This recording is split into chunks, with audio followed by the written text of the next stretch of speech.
you obviously wanted a chance to attempt for that, and you got a chance there in overtime and really made the most of it, making some key baskets.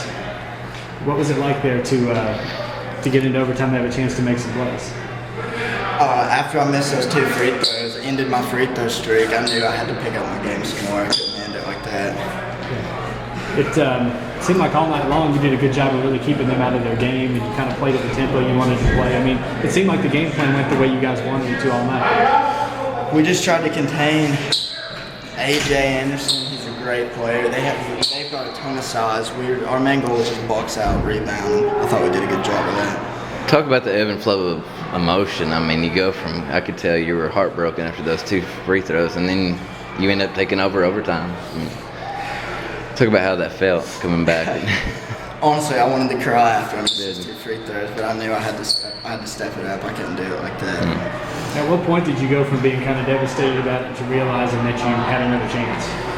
As soon as I got back on the bench, my teammates just started picking me up and telling me next play, and then I realized I had to there from there. Appreciate that. There's wins and then there's wins. Yeah. That's a big one. I know you guys had the pace of play and pretty much everything game plan-wise going the way you wanted it to go. You know, one of the biggest things we decided to do, DB so big and long, we decided to go big. You know, instead of starting their regular lineup, we brought Clay in, and what a job he did. You know, he had 5 fouls, he used them all. And he was smart with them. He was smart with them, but he provided the physical presence that we needed tonight. You know, it's a team effort. Probably a great high school basketball game to watch. With the crowd, the excitement, you know, and we were able to come out on top. But I thought both teams fought really hard. What'd you say to your team when Ryan misses those free throws? Well, you know, he'd been on a streak. I guess he'd hit 30 in a row. Oh, okay. And he misses those 2 to potentially win it. We come over to the bench and we said, look, talked before the game about believing and doing. We've got to win overtime. This has to be overtime, and it was. And he was the one that actually stepped up early, especially he had 6 points there. He was 6 in overtime to come back and redeem himself. So you know that's what a senior does. Absolutely.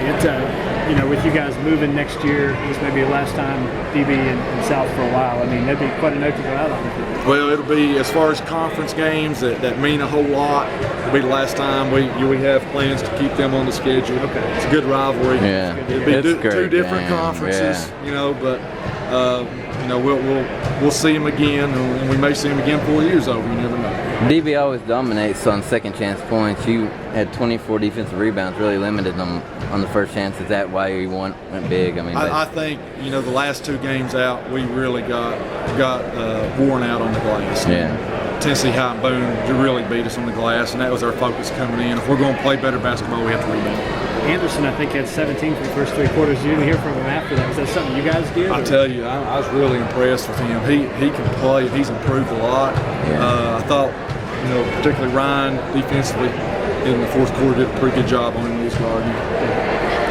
You back focused for tournament play, because this is how tournament play is going to be. You know, we've had the last few games here where we've been able to sort of go through people, but you know, you won't have it in tournament play. But I just felt like the way we got started off was not good. You know, last ball game we shot extremely well. Tonight we missed some easy buckets starting out, and that sort of, you know, time can hurt your confidence and stuff. But I'm really proud of how hard the guys play.